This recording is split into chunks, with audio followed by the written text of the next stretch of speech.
Hey team, it's Grace from Graceful Bricks. Let me position my camera a bit better. There we go. So today I wanted to talk about a couple of my out of my head sculptures. So if you've been following, I built these sculptures called Out of My Head to show what mental illness feels like, at least for me. And I hope it resonates with a lot of people. From taking them out in public and things, I can tell you that they do often resonate with people, which is fantastic and lovely. So let me show you two more today. Oh boy. So this one is called Human Trials. Let me get it nice and close and steady so you can see this. So we have the head. It's all gray. Oh, an ear has fallen off. I have to fix that. But there you can see the other ear. For the lips, I used the funky slider pieces. I don't know.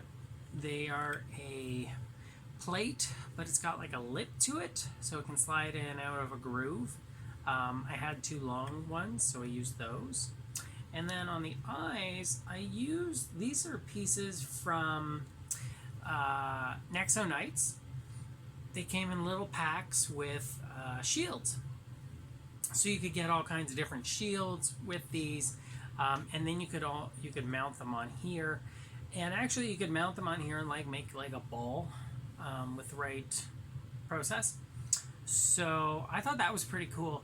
And I thought they looked like eyes. So I used them.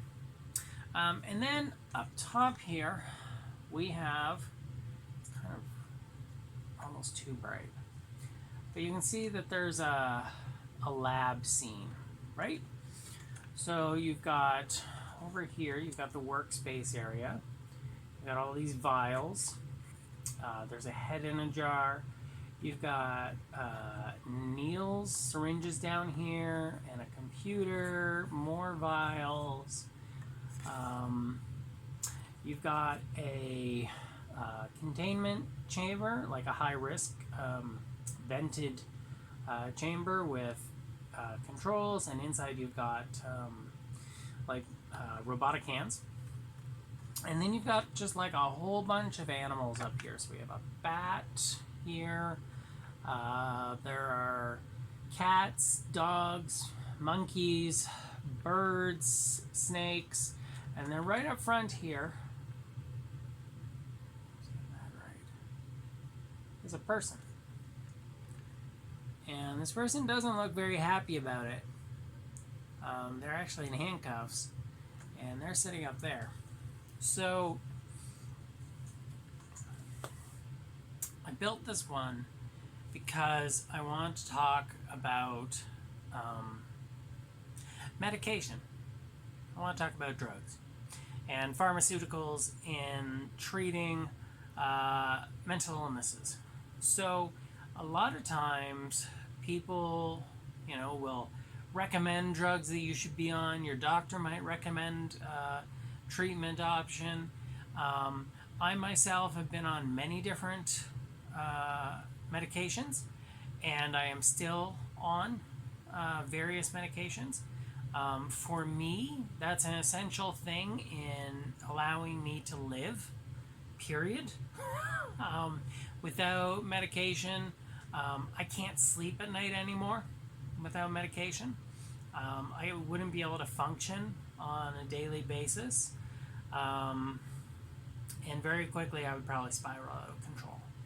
And it would be dangerous for me. I'd probably be suicidal. I'd definitely be suicidal. And I know that because I had to come off my medications about 1.5 years ago to switch them. And it was a brutal period. Those 3 to 6 weeks when you're coming off something and then you're starting up something else, just awful. So that was not fun. And I built this because I have a science background, and so I understand how drugs are tested. Right? You start with lab tests proving efficacy on small tissue samples or individual cells. Then you bring it into a larger animal, rats, mice, guinea pigs. That's why the term guinea pig, a lab guinea pig, is used, because they're a good model.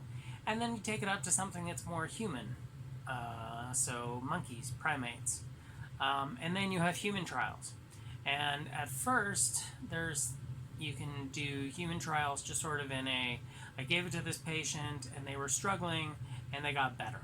That's considered like just a one-off, right? But then you can do controlled trials where you give it to a whole group of people and see how they do.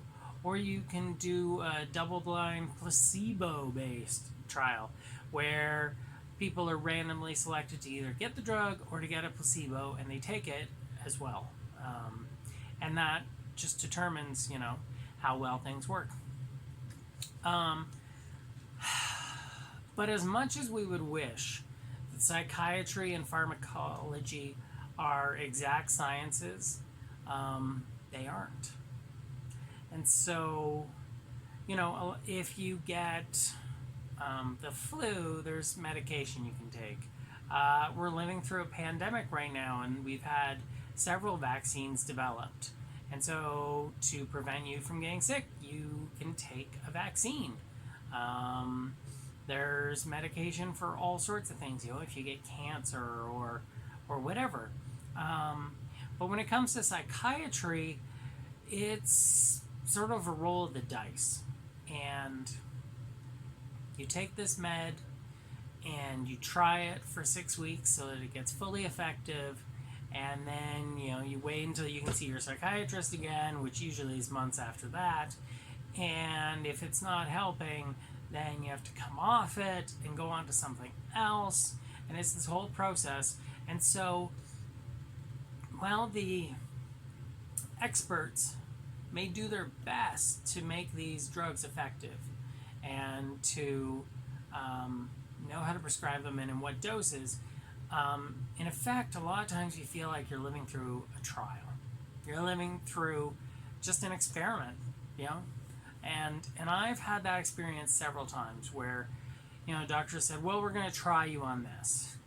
If you had cancer and the doctor said, well, we'll try you on something, it may work, but it may not. Or if you, whatever, that doesn't sound like a good therapy, right? That's not guaranteed to be effective. It's an attempt. And I have no doubt that these will continue to improve and get better. But right now, for people who are on medication and who, are seeking psychiatric assistance, that's really the best that there is. You try it, see if it works. If it doesn't, you try something else. I've been on a lot of medications to help, and it's not a fun process. Coming on, going off, all the side effects, things like that. And then just the this lab scene. Who's missing is the scientist, right? The person doing the experiments, because they get to go home at night, and they don't have to live with this. This dude, he's stuck living with it every day. Doctor goes home, scientist goes home. Yeah, you're still here. Which is how a lot of times I feel, My psychiatrist sees me, and afterwards he just moves on. Goes home at the end of the day, and how was your day, honey? Good.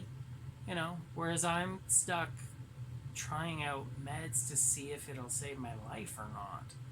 Keep me from feeling depressed or anxious or suicidal or not, and how fast is it going to hit and all the side effects, and you're stuck. There's no leaving that experiment. right? So that's human trial here. Yeah. That said, I do recommend medication, and I tell people, if you are taking medication that doesn't work, do not just stop.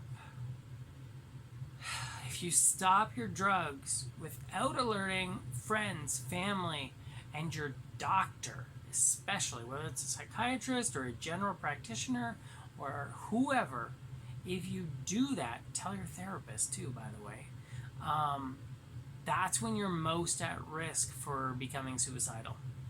Because no one knows that you came off your drug, and all of a sudden, whether you felt it or not, that drug had an impact on your system. And when you suddenly don't have it, that's when bad things happen. I mean, some people can go cold turkey on alcohol or smoking or whatever, but and same with medication, but I really have a lot of concern around that. And so tell people what you're doing, because if you don't, and then you're suddenly just moody and suicidal and no one knows and you've isolated, that's a recipe for disaster. So really, tell people if you're quitting your meds. It's a personal choice. I am never going to quit my meds. I think that they keep me alive. But if you don't, then you know what? That's fine. But tell people. Don't just go off them. That's too dangerous. Yeah, so I'm going to pause the video for a second and grab my other head. Just hold on a second here. Alright, so here is the second head. So this one is all in white. I want to use more unusual pieces, so actually the eyeballs here are little mailboxes. The nose is a corner, sort of a castle piece. And then to frame the mouth and, I don't know, give it these sort of mustache look maybe, it's the runners from a sleigh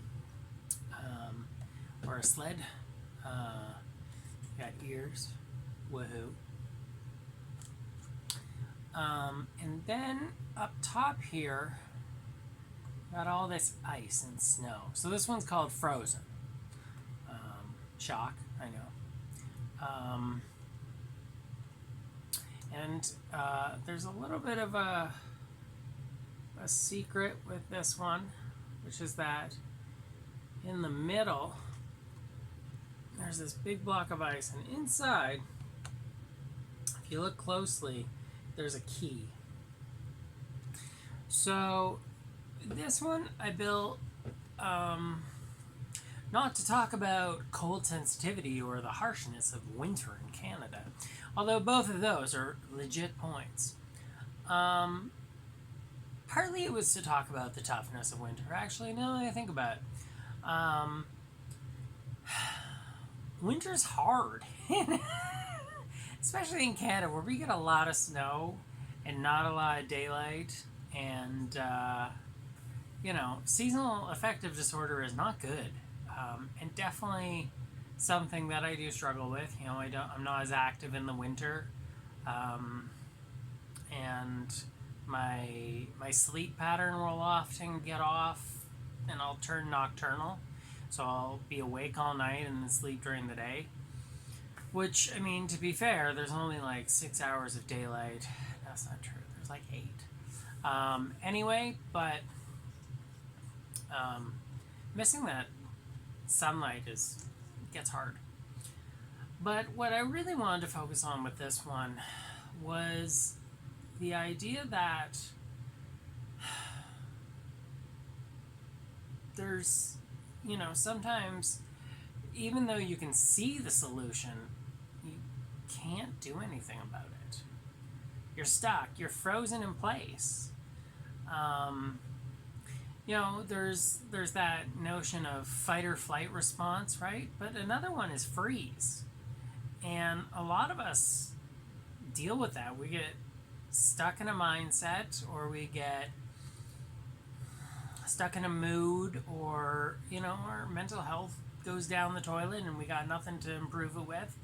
And so even though we know what we need to do, we have to break down that ice and get the key, aka be more socially involved, reach out to people, find meaningful work, sleep regularly, eat regularly, take our meds regularly, get some exercise, all these simple basic things. It's too damn hard. It's too damn hard. And so sometimes it's easier just to sit in the snowbank and wait for it to get warm again. And that's not a failure. You're coping, and sometimes the best coping method is to do nothing, right? When you got no spoons left in your drawer,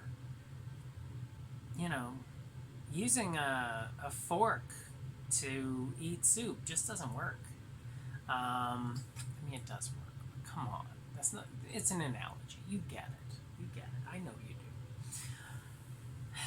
And so, a lot of times you feel frozen. You can't even access your own emotions. You just feel depressed all the time, every day. And it doesn't really matter what you do, because the ice and snow is still here. And here's another trick here with this one. See the key? Where's the door?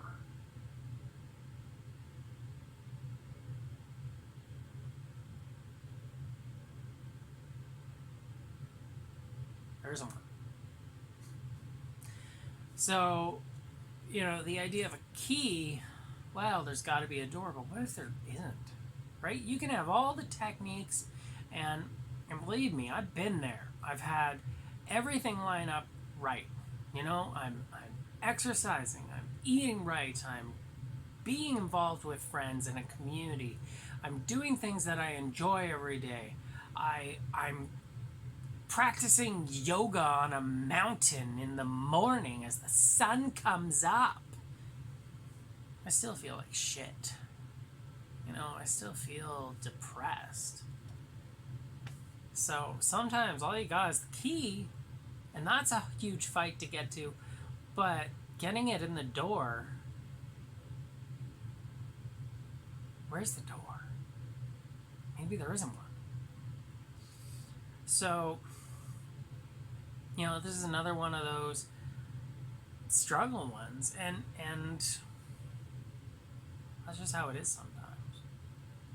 But as long as you get through it, that's a win. That's a win. Just get through it. Don't worry about writing a great American novel or paying off all your bills or, starting that new nonprofit or volunteering at the soup kitchen or whatever when you're depressed. Sometimes that helps, but sometimes you're just like, nope, I am not doing that today. It is too snowy. I feel frozen inside, and I'm not doing it. And that's okay. It's okay to pull back. It's okay to set boundaries. It's okay to say, I'm not well, and I'm not going to be well for a while, so I'm not doing these things while I feel unwell. And that's going to take a while to get out of. It's important to recognize those things and to sort of say, this is my rough season, and I'm just going to survive. I'm just going to find the warmest, wooliest jacket I can, and a toque, which for anyone not from Canada, it's like a beanie, sock, knit hat. It's a toque, guys. Call it a toque. And that's, you just survive, right? So those are the two I wanted to show you today. If you have any questions, feel free to send me a message or post them in the video. Please like and subscribe if you can. Helps me out a lot. I have 36 subscribers currently. I know any day now it's going to balloon to 1 million, but for the time being, I see you 36 people, and I love you. Thanks for showing up. Have a good day. Try to be nice to people. Maybe smile. Feels good. It does, actually. Take care of yourself. Get hugs and cuddles whenever possible, and pet the damn dog, because that just feels good. Oh, and maybe build Lego. Yeah, let's do that too. Anyway, that's Grace from Graceful Ricks, checking out. I'll see you guys later. Thanks. Bye, guys. Bye, people, folks, general audience members, not just men. Goodbye, folks.